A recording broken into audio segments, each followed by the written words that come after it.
Good day mga kajisam. So today Monday, nagpaligo ta sa atong ready to breed na mga bay. Tulo ni sa kabok, 5 key sweater. So ato ni silang gipurga, paligo, purga para mga tanggal ginang mga bitok sa ilang lawas. So after ini, so ilasalang na sa breeding. So ang atong ipares nila ini is katong atong John Bishop Kelso, machine Kelso. So tanan natong resulta kung kuan kay utukan man yung mga Kelso.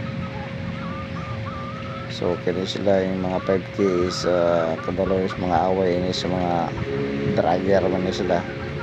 So pares nato sa mautak itong John Bishop Kelso. So ano sila, yung puro na sila mga igsuon, 5 ito.